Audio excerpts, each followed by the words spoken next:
Thank you very much everyone for joining us this evening. My name is Catherine Curran and I'm a lecturer here at the Institute for Sustainable Heritage. And it's my privilege to introduce our speaker this evening, who is Katy Lithgow from the National Trust. So I'm just going to give you a little bit of background information about Katy and then introduce the topic of our talk tonight.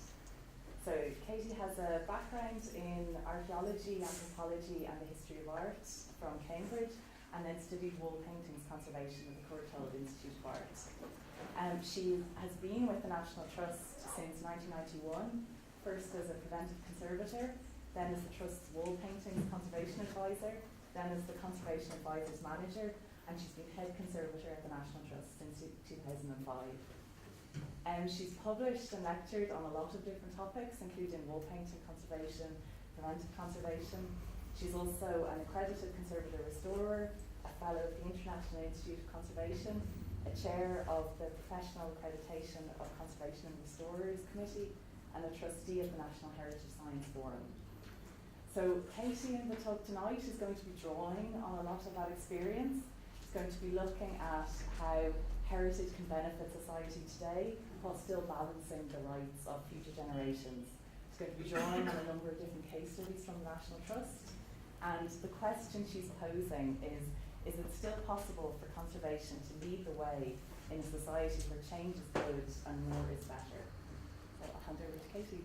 Thank you very much for that introduction, Catherine. Thank you very much to May also for the invitation to speak, and thank you very much for giving me 40 minutes, which is a kind of unlooked for luxury these days, where the slots are usually kind of 15, 20, sometimes 10 or even 5 minutes. I've just remembered something I ought to have said, which is that I just need to let you know that the lecture is being recorded. Sorry. That's all right. So 40 minutes of me talking about conservation and growth, and the slide I'm showing you here is of a painting which is at Uppark that shows two hunters entitled Profit and Surprise, painting by John Boltby. And I suppose in a way I was really using them to illustrate kind of opposites. I'm not sure whether one could equate the title of Profit with conservation and Surprise with growth, but that might be an idea that one could revisit at the end of this. So this is what I'm going to be kind of reflecting on. I've tried to organise my talk to kind of follow these headings, to reflect upon growth in the National Trust and what it looks like and setting it in the wider heritage sector, to consider where growth sits in terms of sustainability in the Trust and wider, to look at what the relationship is between charity and business. Are the two things kind of morally compatible? How can you put a value on heritage? Is it just to do with economics, or are there other ways of doing it? And what can science, or what has science done to kind of help us in managing these different perspectives on the purpose of heritage, and whether these are truths or whether these are kind of myths that we tell ourselves in order to get through to the next day. And then finally, I'm going to think just a bit about what conservation's role is in terms of leading the heritage sector in grappling with its purpose. So, first of all, thinking about growth. Growth means quite a lot of things. It's generally prefixed by the word more things, more turnover, more market share, more people. In the National Trust, it tends to mean more visitors and more properties, and more ambitious ways of serving the needs of the properties and of the people. So the Trust, we have been on a growth trajectory ever since the executive in the mid-20th century noted that they could either grow and acquire more properties, even though they didn't have the money to run them, or go backwards as competition raced ahead by not doing anything. And inevitably, that means going backwards because the costs will still grow. There is no such thing as staying still. So the decision was taken that the Trust would pursue a strategy of growth, but not necessarily growth for its own ends. At the point of 50 years after its foundation, in 1895, we owned 112,000 acres of land and 93 historic buildings and had 7,850 members. In 2018, we own nearly six times as much land, 610,000 acres. We own over 500 historic houses, castles, ancient monuments, gardens and parks and nature reserves. That's 6 times as much stuff. and we've also got 775 miles of coastline. So we've grown in terms of the properties of which we take care. In 1945, membership was at 7,000. In 1960, it was 100,000. In 1970, membership had doubled to 200,000. 20 years later, it had increased by a factor of 10 to 2 million. In 2008, it was 3.5 million. And now, 10 years on, it's 5 million. So we've grown in terms of numbers of members. And then in terms of how much we open, in my time of the Trust, we've moved from the principle of closing in the months of between November and March, in order to enable us to carry out deep cleaning and inspection of the collections, and also because closing at winter also facilitated the fact that our conservation heating is for the benefit of objects rather than visitors, and we feared that our visitors would become rather chilly. In fact, it's more the volunteers who become rather chilly than the visitors because they move around. But since then, a drive to standardise opening hours and make them consistent has eroded the closed season and increased visitor numbers. And so now we have an ambition to have an offer on the property for 363 or 364 days a year, and that is standard for properties which have over 40,000 visitors. So that is yet another growth factor. So this slide just shows the trajectory in terms of the number of visits, and which we've attributed to those extended opening hours. But it also shows that forced closure over 2001 due to foot and mouth disease caused a great drop in visitor numbers, and also revealed that the Trust's financial resources were such that it could only operate for weeks if it had to close the gates to visitor income. Consequently, after that period, the Trust's focus was very much on growing its financial resources so that if such a scenario occurred again, we could operate for 6 months as opposed to 6 weeks. So the need to vary the offer in order to give people reasons to come back to our places 363 or 364 days a year has arisen to try and change visitor perceptions that once they'd visited one of our historic houses, they'd seen everything and didn't need to come back again because they never changed. So we've been experimenting with different ways of doing temporary presentations, often tied with things like national programming themes or national events. And this is the way that Dunham Massey represented its long gallery to commemorate the outbreak of First World War, when it was, at what point it served as the Stamford Convalescent Hospital for soldiers, not officers, normal soldiers from the front. So all the contents were taken out and its appearance based on photographs and research reconstructed with props and a few original objects which had survived. And it was a huge success, driven as much, I think, by the fact that there was a great emotional connection between visitors whose families had connections with having been patients in this convalescent hospital. As a consequence of this success, queues formed at the recently opened visitor centres. You can see on the bottom right, lots of people in the rooms, all in a kind of often a silent hush, actually, when I visited. And there were kind of impacts on the physical nature of the building. So Dunham Massey had prided itself on the lustrous polish on its floors, carefully created by the servants who'd cared for the last Lord Stamford, who gave the house to the Trust, and equally carefully maintained by the conservation staff who looked after it for the Trust thereafter, disappeared in the matter of a few months by the wear and tear of visitor feet walking over them. Should we be worried about that amount of polish that's gone? It can be put back, but nevertheless it kind of shows that there is an impact. So one of the drivers for our success in increasing visits is the relationship with the membership model. Members, and we try to convert as many visitors as we can into members because it means they have a long-term commitment to the Trust. That increase in membership is reflected in the increase in the number of visits and is a very strong model for us. I mentioned that we have in fact met the 5 million target. That was a target for 2020, so that was announced in August 2017, so we were kind of 3 years ahead of the game. This slide just shows how those visits are distributed throughout the year. So we see that there are peaks in the kind of spring and summer periods, but that it's a quiet period in the winter. And in a way, those kind of gaps are the things that are the headroom for growth for us to enable us to spread out the load from those peaks in the summer through the gap troughs in the winter. And this is just kind of how we report on these visitor numbers at the moment. And it shows that for the most recent figures that I have access to from January, we are already on target, despite the very poor weather that we've experienced over the winter, to exceed our visitor target, which I think was 21.4 million. I can't see it, but year to date we're at 25.2 already.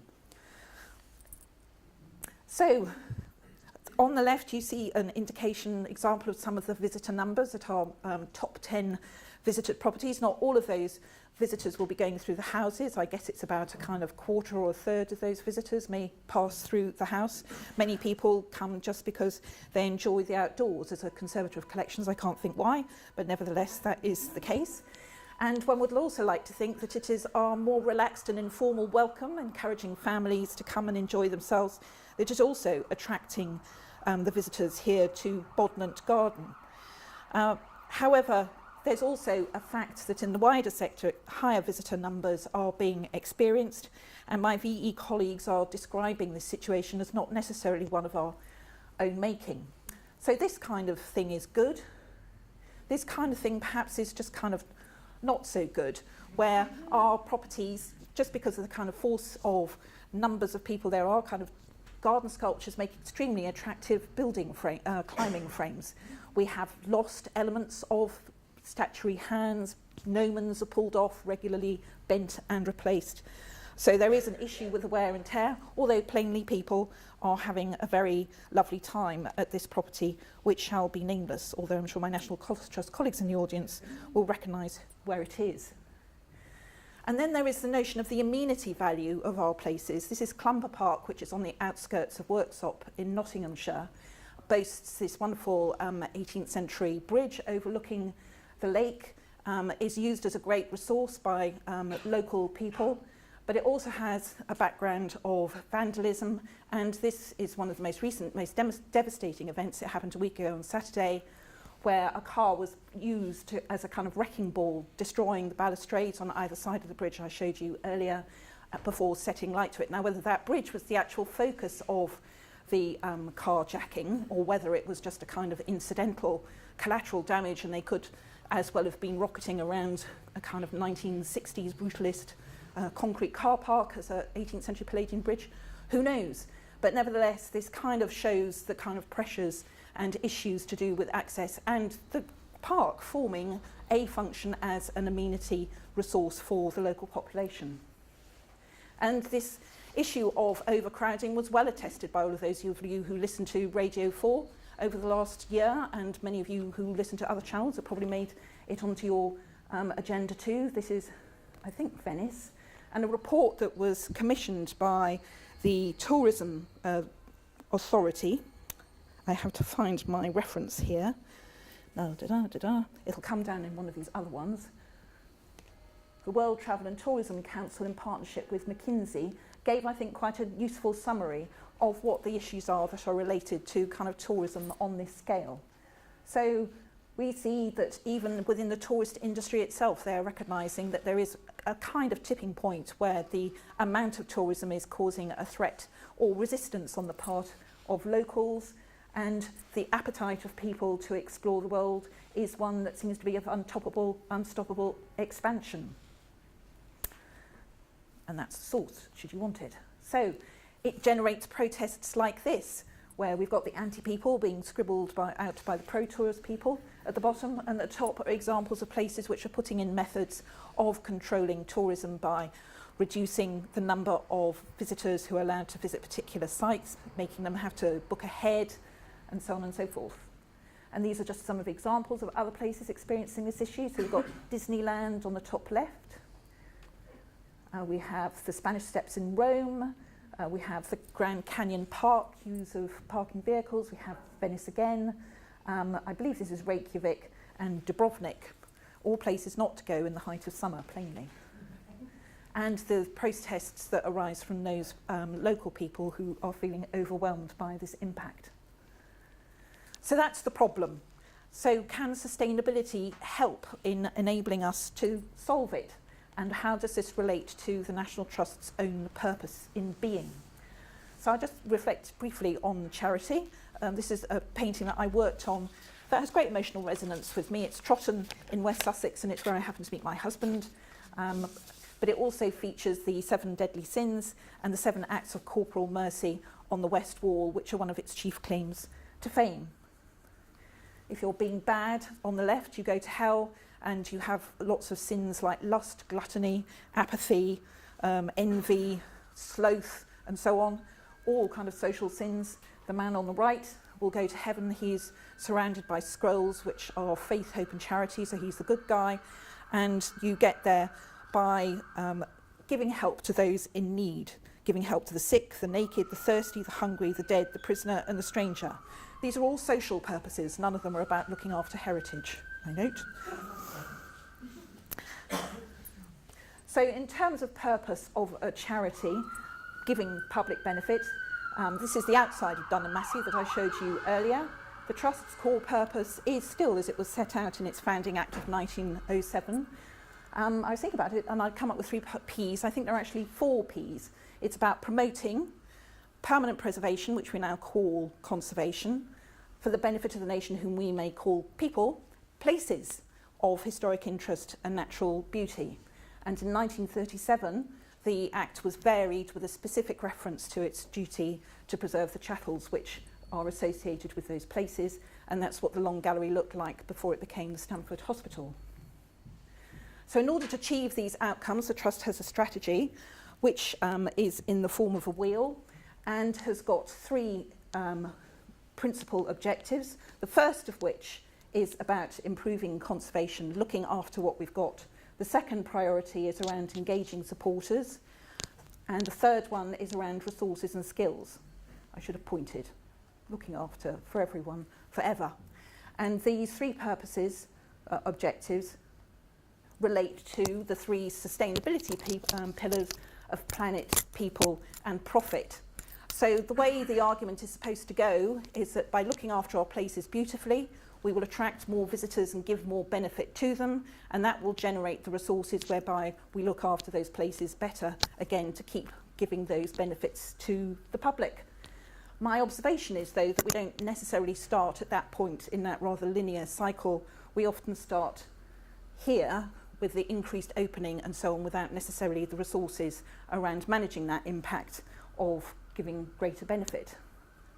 So as well as those 3 pillars, because you all know May, this is the Institute for Sustainable Heritage, you all know everything that you need to know about sustainability, and I don't need to explain the Brundtland Report or how eating cannibals with forks is a sign of progress or not. But just to observe that there's also been a move to add a 4th pillar, which is around culture. And this was actually adopted by UNESCO as a proposal.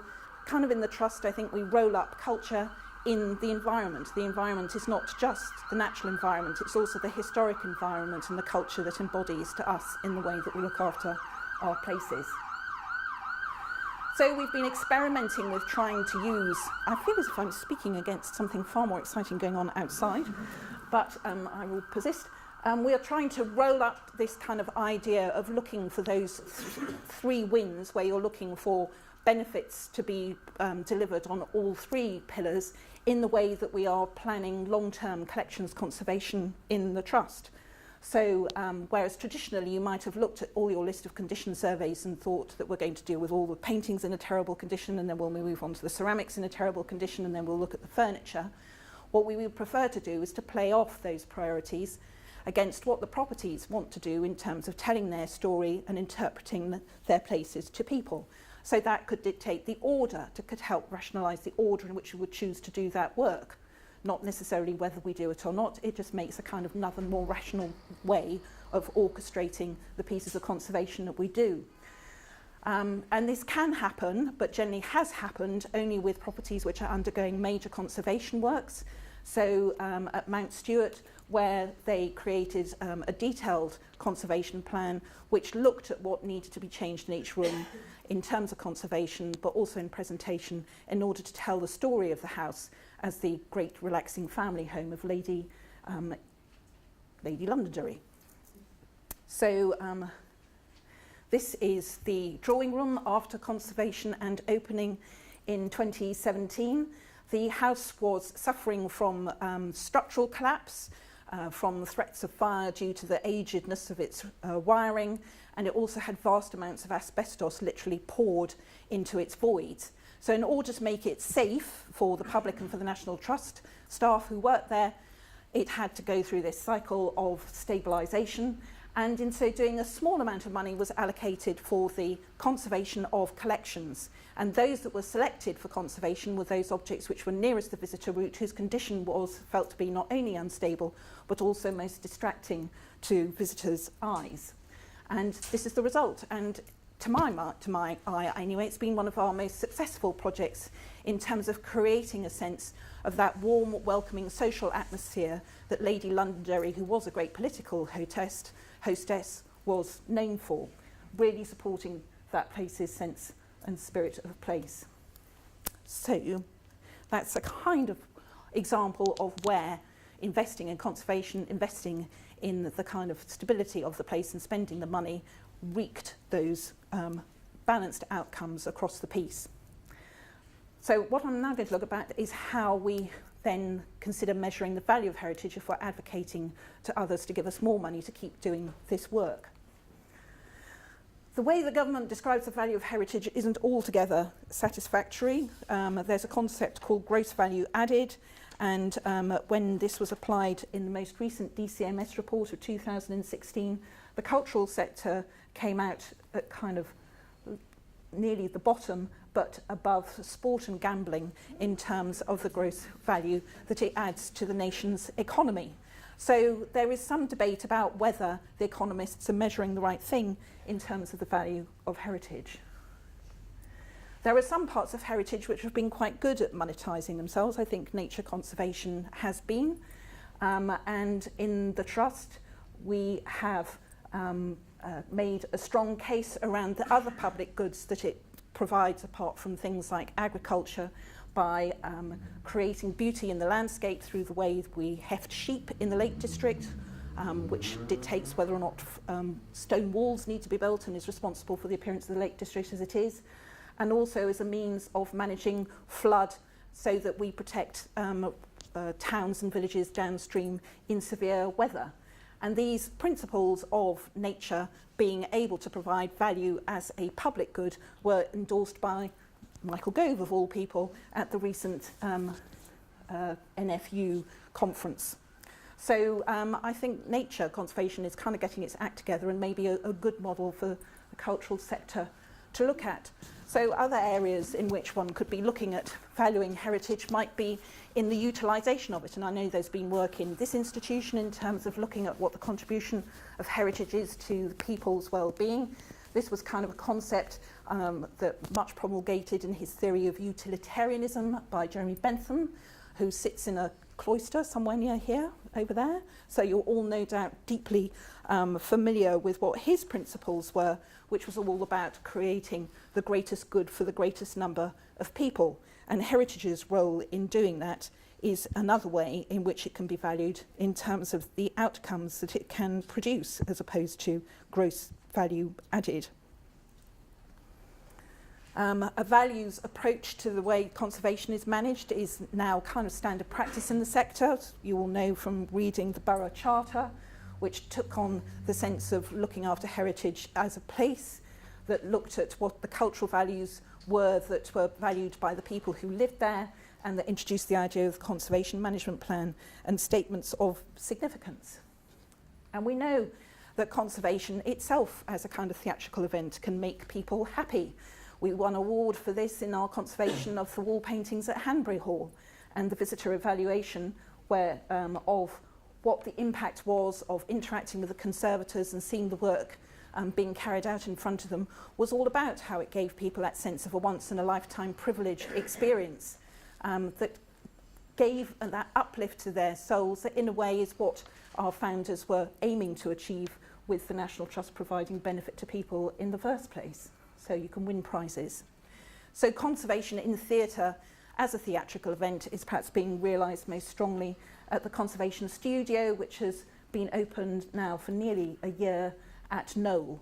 the kind of downside, the ills of that utilitarian approach to heritage and its conservation are that doing it in front of the public takes longer. We add a kind of notional 30% on top of the time and cost that it takes to carry out this work, because if you're talking to people, obviously you're not able to do the work as efficiently. So can now, I am addressing the question, conservation be compatible with growth? We have a set of conservation principles in the Trust which are designed to help generalist managers understand whether they are achieving good conservation outcomes for their properties. And these are principles which are covering the whole of that environment pillar in sustainability.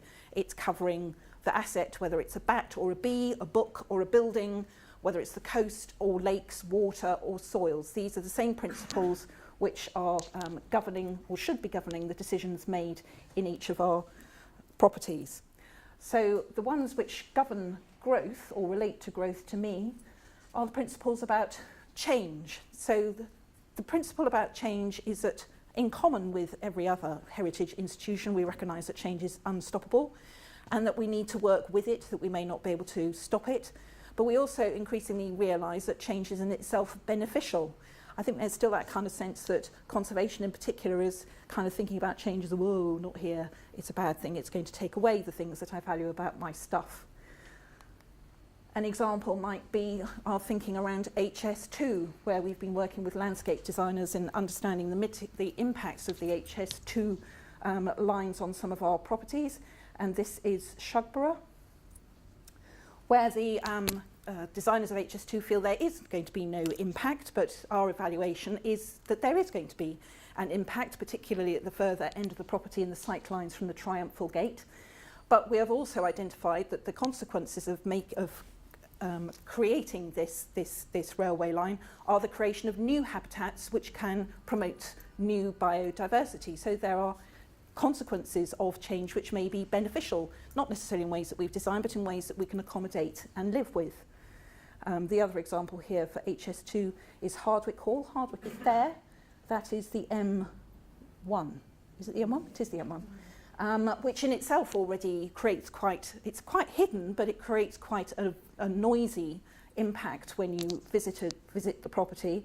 And the suggestions around absorbing the railway line in cuttings to kind of hide the terrible pylons, it may be possible for there to be an opportunity to do it in such a way that those wider impacts which already exist on the property can be made better. So change can be an opportunity as well as a risk and a threat.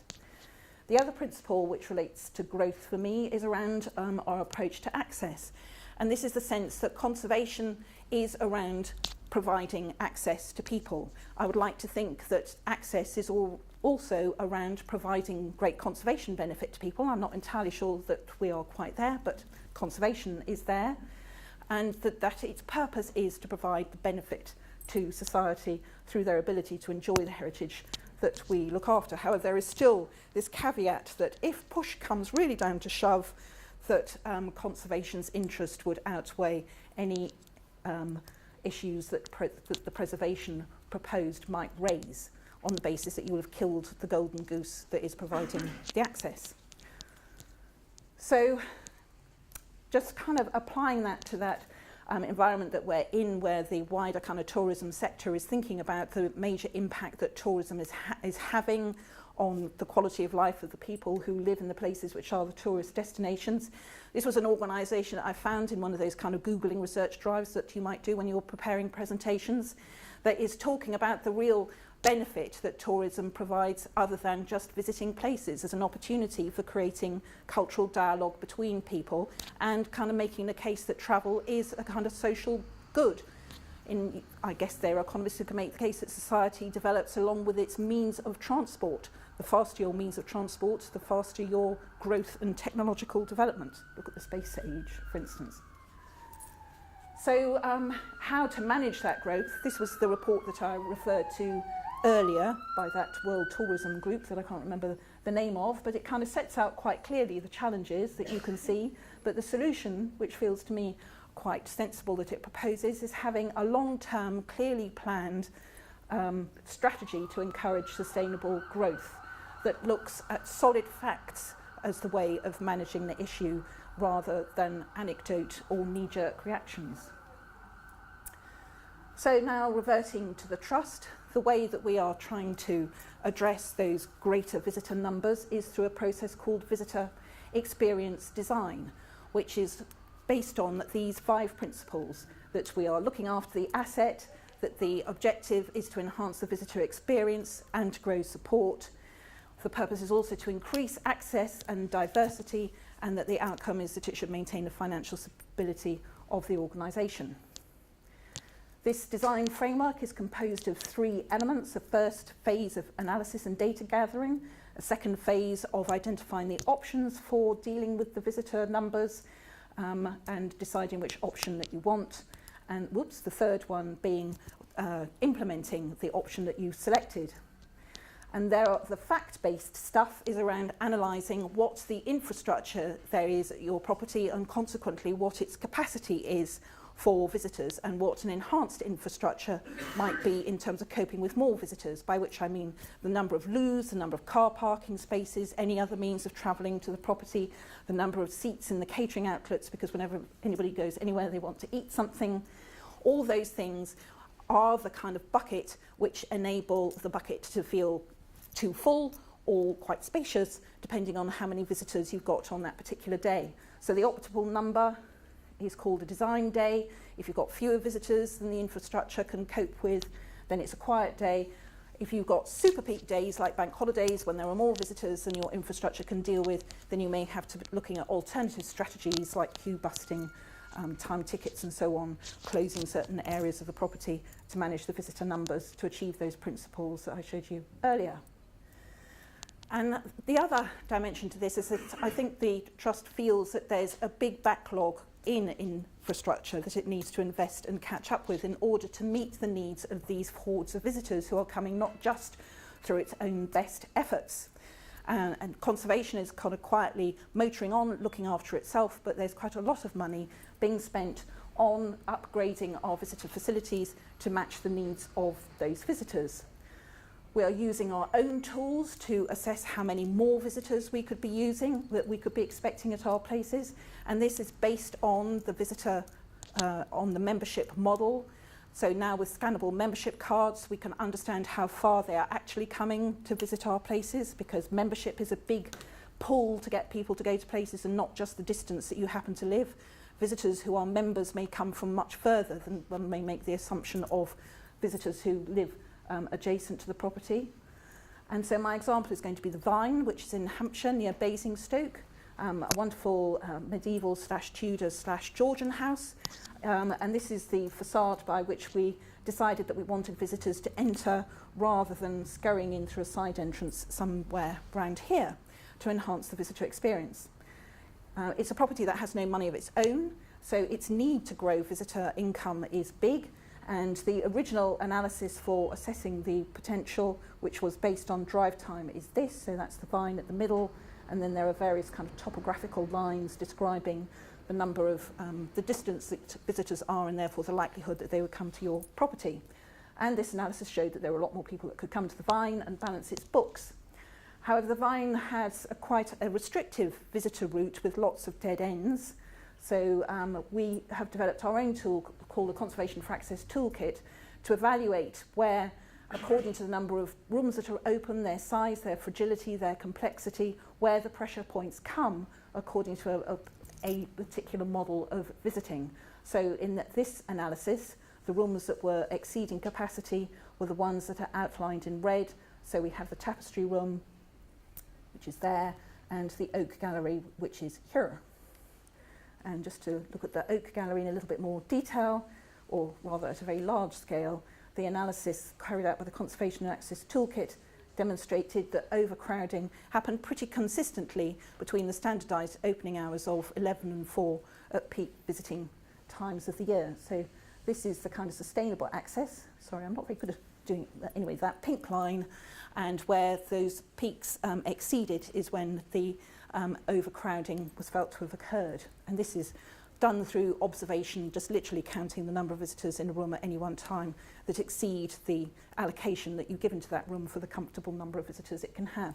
And I may also observe that that capacity number is generally higher than what the planning authorities would require for fire regulations, that often it is other restrictions that restrict numbers than those of conservation. So the solution here is that you can use that insight to map the story, to map the interpretation onto the property, so that you encourage people to linger in the crowded as opposed to the overcrowded rooms, while still not detracting from their access to the wow points, which may be the chapel or the Oak Gallery. So here was a good way of kind of bringing both perspectives of conservation and access and interpretation together to improve the visitor experience and improve conservation standards. So the infrastructure developments are protected from or prevented from making an adverse impact on our properties through their observation of these design principles on the left, and the outcome I show you on the right is the visitor centre at Mount Stewart, opened in 2014, I think it was, and the visitor centre at Mottisfont opened in 2016, which was inserted in a very sensitive triple SI landscape. So these are in some ways some of our biggest legacies to the future, although I don't think we've necessarily got a design life that extends beyond into that permanent preservation horizon. Other tactics include, as I mentioned, to deal with queues such as at Dunamassy on the top left, time tickets, so at Carrick-a-Reed in Northern Ireland on the right, where its popularity boomed after featuring on Game of Thrones. They introduced time tickets in the landscape, and time tickets also for small properties at a property that we've recently taken under our wing in Worcestershire, which is the Firs, otherwise known as Elgar's birthplace. And other tactics can also include guided pre-bookable tours, and in fact at Mount Stewart, which has shown a lot under that, the feedback we get from those guided tours is as good as, if not better than, free flow visits because of the quality of the interaction visitors have with the guides. So are there limits in terms of how much access and growth there can be, and what can science do to kind of inform us on these limits?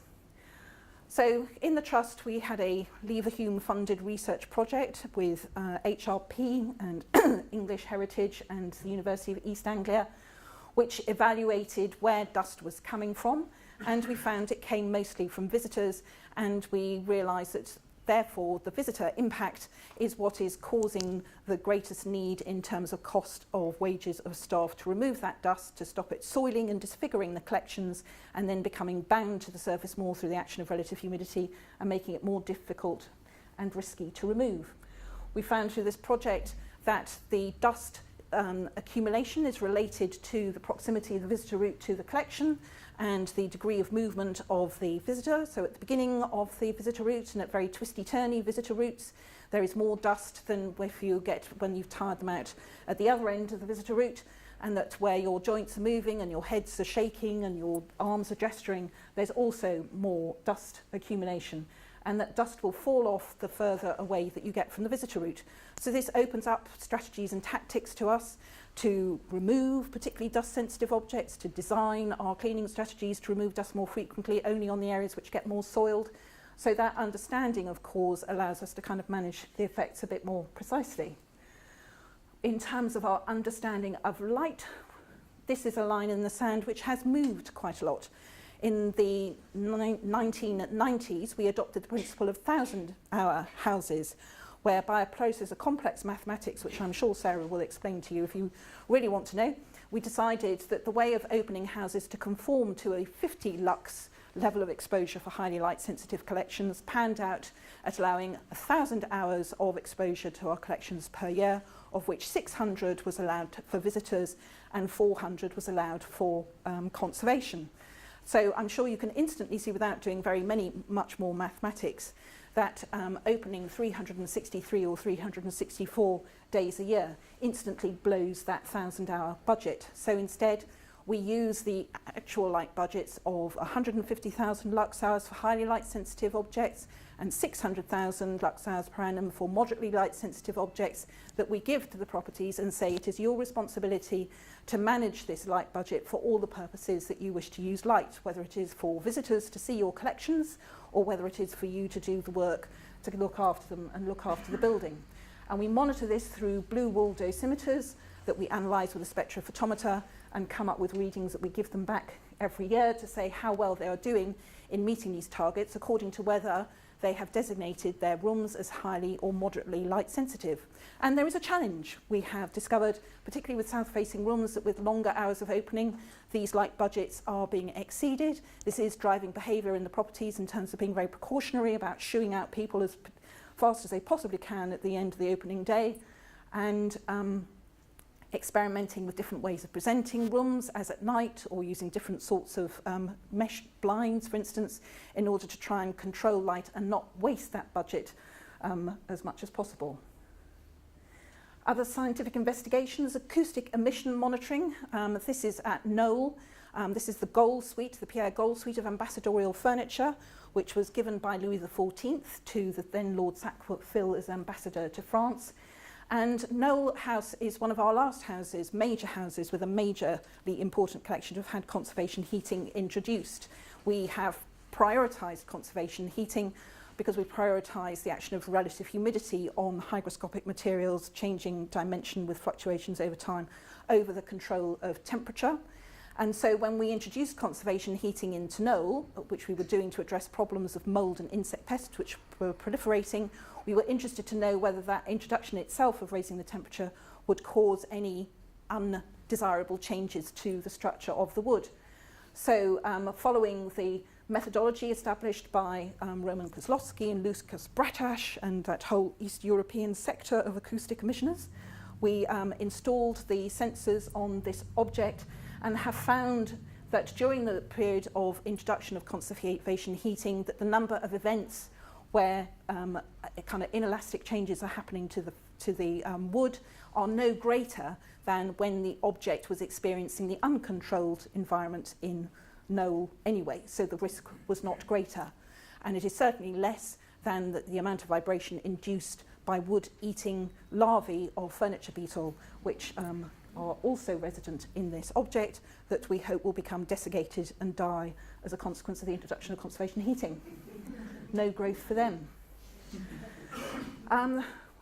We have also moved on the target RH band. So in the 90s, we used the 50 to 65% relative humidity band with a target of being within that band for 90% of the time. That changed to 40 to 65%, partly as a result of investigations from Lukáš and Roman around the tolerance of hygroscopic materials to seasonal fluctuations around historic seasonal patterns. Anyway, fluctuations are okay within limits if they've been historically experienced. And this also synergistically coincided with a desire to reduce energy consumption in environmental control systems that was advocated for by the BIZOT group. BIZO, the BIZO group, who were also advocating for more consistency and less tightness and variation in environmental standards to enable inter-museum lending. And because we measure this performance, you can see that the number of properties who are achieving a very high performance in terms of being within 90%, within 40 to 65% for 90% of the time, has been increasing. There are a few properties at the lower end who are underperforming, which may be, and I'm looking at Lisa here, as much to do with issues around data gathering and the performance of their BMS systems. No? Yes. But this may also be an indicator of the maxim that if you measure something, it happens. If you measure the right thing happens. If you measure the wrong thing, you may get perverse outcomes. So I'm kind of moving towards the end of my presentation now. I'm now going to reflect on, we talked about where conservation sits in relation to all these other kind of pillars of sustainability, but it's this wonderful kind of collegiate atmosphere where nobody is kind of demanding and leading more than others, that the kind of model of sustainability of balance kind of suggests. And is that good for the long-term interests of conservation, is my question to myself at least. So conservation is founded upon the shoulders of pioneers. One pioneer was Ruskin, another pioneer who advocated for not restoration, who advocated for the retention of all the layers of history and patina. My other pioneer is William Morris, who was so shocked by seeing not only the over-restoration of medieval abbeys and so on, but the stripping of plaster and possibly wall painting in the church at Burford, which is near Kelmscott, where he was then living, that he wrote his manifesto, anti-scrape manifesto, which led to the foundation of SPAB in 1877. And that is his manifesto, which closely aligned with the interests of the National Trust, many of whose founders were personal friends and contacts of his. So we have Octavia Hill on the left, a redoubting bull campaigner for the quality of living for the poor, Robert Hunter and Canon Rawnsley, who between them founded the National Trust in 1895. Three people strongly motivated to resist the forces of industrialisation, to improve the quality of life of the poor by providing them with places of beauty that they protected against encroaching industrialisation, in which they could nourish their soul through the experience of beauty, but also through a bit of didacticism. They were keen on teaching people what was good also. So that was all great, and perhaps the success that the conservation movement has had is slightly responsible for the kind of way that conservation may be seen. And this was a piece of research done by, Jonathan, help me, because you passed this link on to me, Mary Jo. Mary Jo. So she did a bit of research around how conservation was viewed, and conservation was viewed as expensive, conservative, and prioritising the material over the intangible cultural values that it may embody, excluding others from the preservation process, which is possibly not great to hear. And at the same time, I couldn't help but observing in the list of events which were published for the 2018, i.e. this year, European Year of Cultural Heritage, that none of them are kind of spearheading conservation. Spearheaded by conservation. They're all about kind of activities, archaeology, music, creative and cultural, but conservation as a kind of cultural force isn't really in there. And it just struck me, maybe because I'm a conservator, it felt like a bit of an omission. So does that mean we are kind of lacking that impact at that kind of level, and that we're so busy facilitating others and ensuring that organisations don't go bust by stopping visitors from coming and keeping the light out and all those other kind of virtuous things, that we're not making enough of a song and dance about the significance of conservation itself? And I was reflecting on whether we are in a way reflecting business life and the models of business, of leadership style, which are associated with the life of a business. So at the beginning, you have the prophet. You will remember I showed you a picture of a horse called Prophet at the beginning. Barbarians, so all of these are the kind of equivalent to the pioneers and founders who build and create the business, and then there's a tipping point and you become more dependent on processes and bureaucracy and start to disintegrate. Somehow you end up with aristocrats at the end. But I wondered if we, are to risk a little bit about being here. We've got such kind of clearly defined principles and processes that you start depending on so much on them to do the job for you that you're not necessarily feeling that you have to advocate as strongly for yourself. And one can't help but note that conservators don't necessarily make the leaders of the bigger institutions. They're often civil servants, operational managers, fundraisers, project managers, curators, not necessarily conservators. There are two honourable exceptions here, Anna Southall, who was at National Museum of Wales, and Gwyn Miles at Somerset House, but they are kind of fairly lone figures. Sarah was a director at the National Trust, but there are not very many directors of museums who have ACR after their names. So what would get us to that kind of greater place? I kind of sometimes feel that all this rational explanation that we have is a bit kind of deadening and ossifying. The sustainability picture is two-dimensional and rather static, a beautifully balanced thing, but it's not going anywhere, really.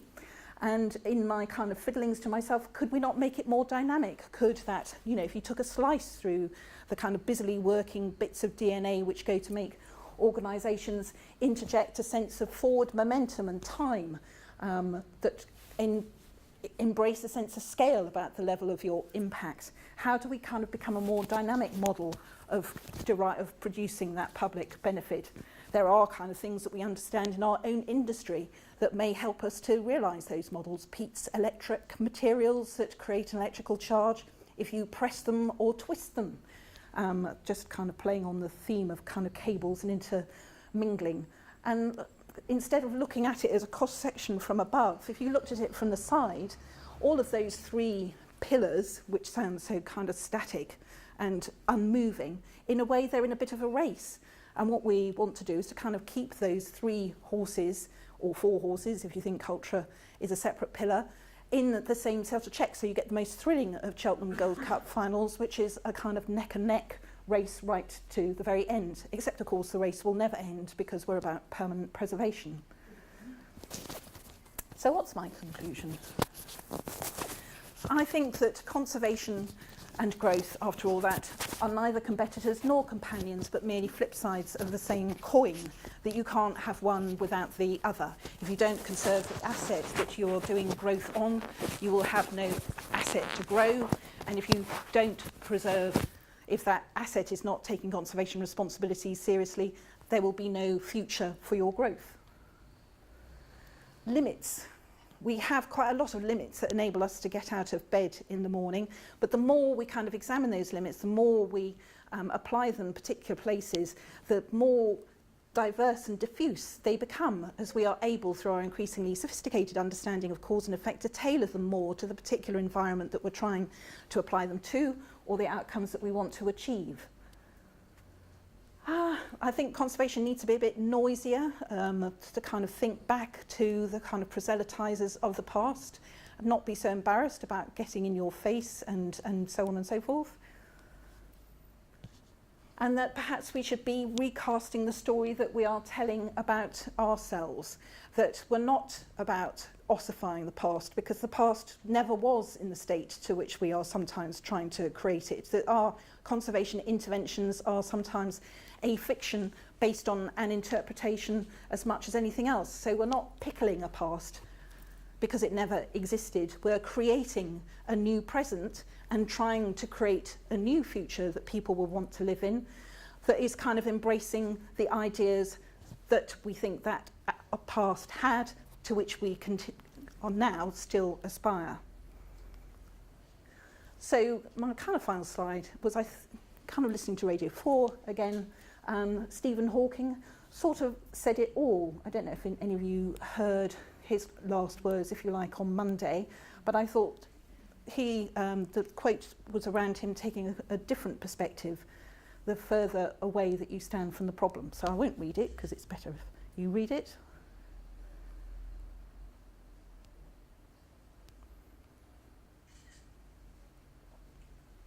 And those kind of values of tolerance and respect are at the heart, I think, of why conservation has embraced the idea of sustainability and a balanced way of going about our business and the world. So that is really my final thought, that conservation is perhaps the means of producing that happy place where people want to live now and where they'd want to come back and visit in the future. Thank you very much.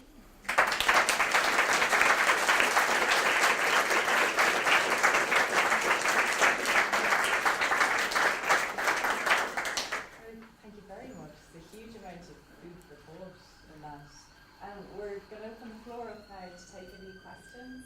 And can I ask that, before you ask your question, could you give your name and explain the organisation that you come from, just so we have a sense of where the question is coming from?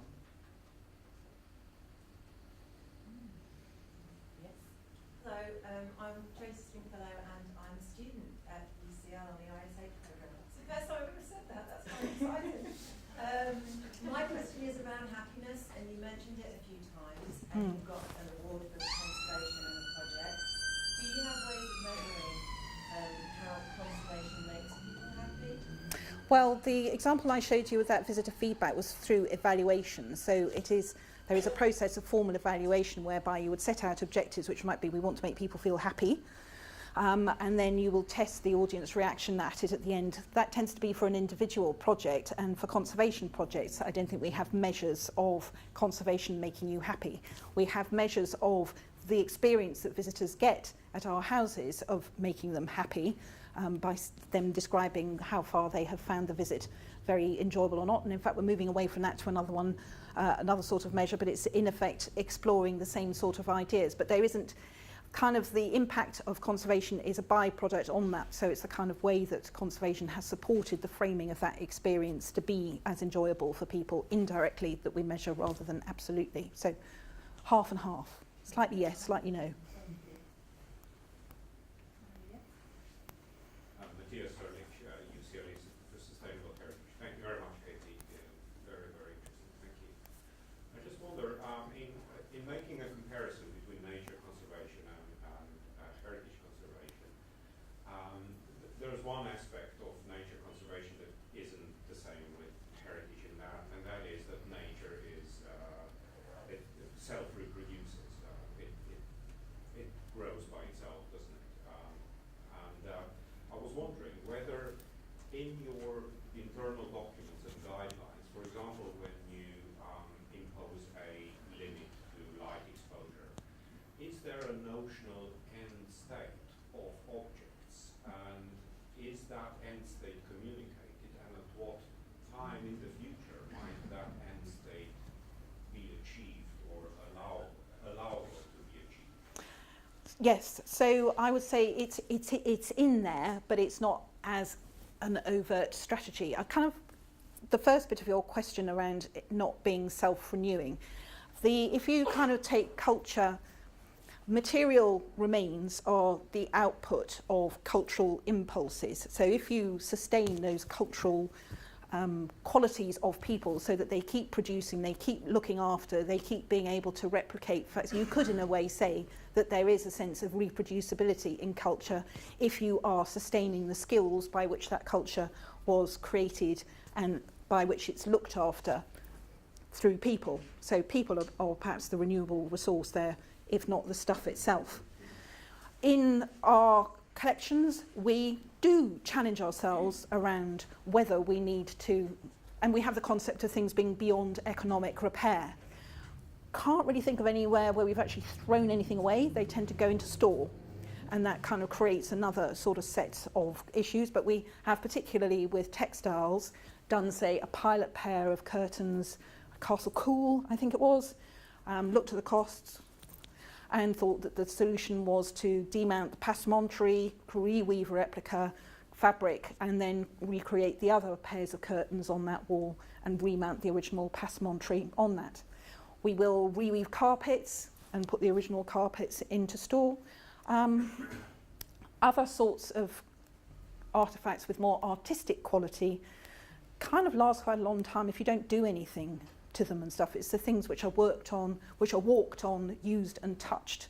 So in a way, perhaps we've kicked the can down the road a bit to our kind of future generations. But the concept is there, but when push comes to shove, I think we've generally been able to find a way around of not actually saying, the moment is right, now we will create that bonfire of unwanted wall paintings that happen to things in the V&A.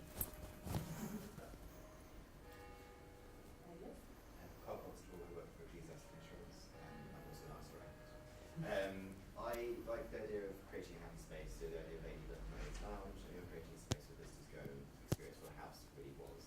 So it's also a study of pickling history. Conservation, I guess, conservation action highlights why these spaces are almost museum-like. Do those two sit at odds? So if you did a conservation in action studio in Lady Luxurious Lounge, does that confuse the visitor somewhat into the idea that you're walking to a home and highlighting as a home? Or if you walk into a museum, the space that needs to be sort of the sacred museum space? I don't know if the two sit at odds or whether you see any contradiction between the two. Well, I think that is a worry that there is conflicting messages, and there's a house, I can think of Wordsworth House, don't know if it still presents itself in this way, but certainly did, where half of it was presented as a kind of museum experience and the other half was presented as surfaces that you sat on and people that you talked to as if you were walking around the 18th century. And there was quite a lot of, in the time of Wordsworth, and there was quite a lot of effort invested in creating signage and maps and ways of communicating to visitors what space you were in and what space you weren't. I think those questions kind of presume a level of lack of sophistication amongst the audience, which may not be true. And I think that if you are more sophisticated in the way that you handle your audiences, that you can be more varied and targeted and nuanced and whatever about the experiences that you offer. The theatre does it the whole time. You have the traditional proscenium arch, you have the theatre in the round, there's immersive theatre. I gather there's been some groping in New York in some immersive theatre where those boundaries are transgressed, but there's kind of some way of transmitting codes of behaviour which should enable those different experiences to be understood by people who are not all stupid and to be able to enjoy those. But it does require, I think, investment in managing that experience. The more complex there is, the more investment the operators have to put in to make those codes of practice. Because it's not fair to make people uncomfortable and put them into a place where they haven't been explained the rules of behaviour. Hello, Hilary Jarvis, and I work for the National Trust. I'm wondering, do you think that conservators or people involved in conservation need to do more with digitisation in our efforts to make things sustainable? If you mean by using social media, or do you mean by actually using interpretative... replicas of things, digital yes. replicas, alternative, this, that and the other? Yes, again, we kind of struggle with that a bit, because I think the operators of historic houses which show collections in the wild, and my English heritage colleagues may kind of say a similar thing, lay quite a lot of store about the authenticity, and people get really worried about creating digital simulacra of objects which are being taken away for conservation or lent to an exhibition.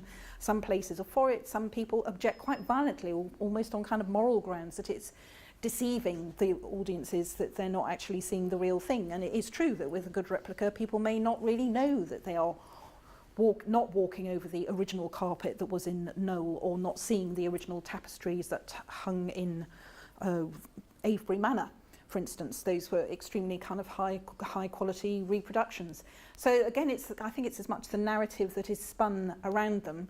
And my VE colleagues always tell me that the big kind of elephant trap to avoid falling into is to go for the technique before you've decided on your message. So use the full range of resources that modern technology can give us, but the first thing is to decide what it is you want to say. Otherwise, it's just noise. I have a question. You were talking about the narrative of conservation needing to change.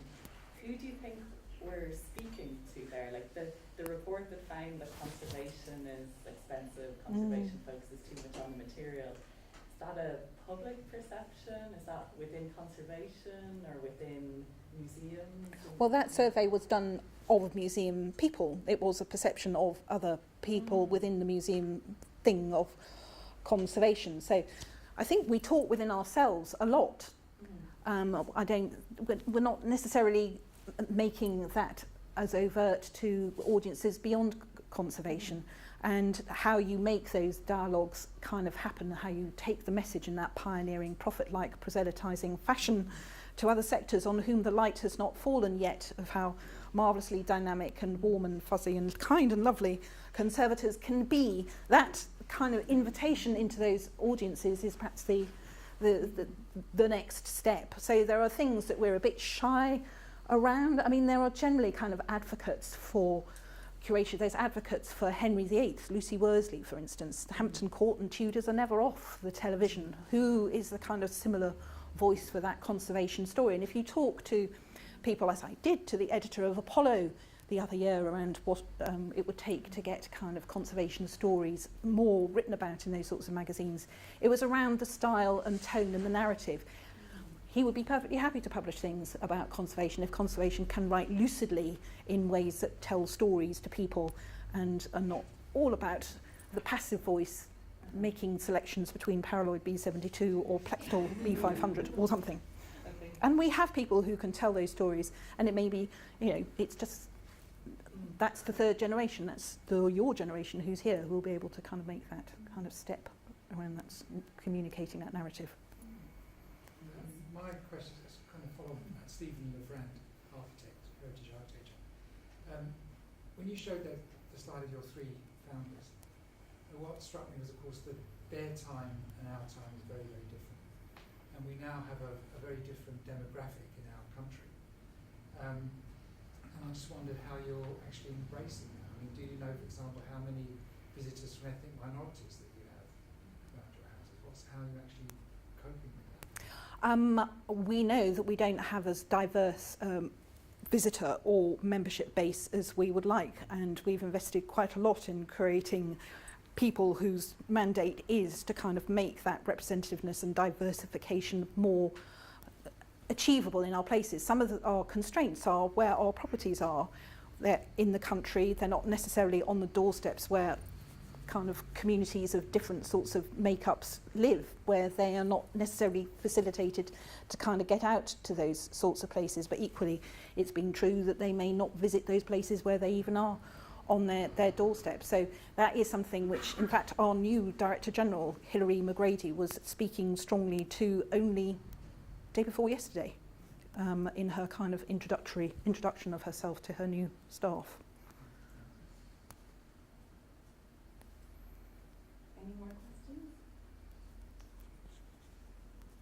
Okay, then I think we should probably give Katy a break and another round of applause. Thank you very much.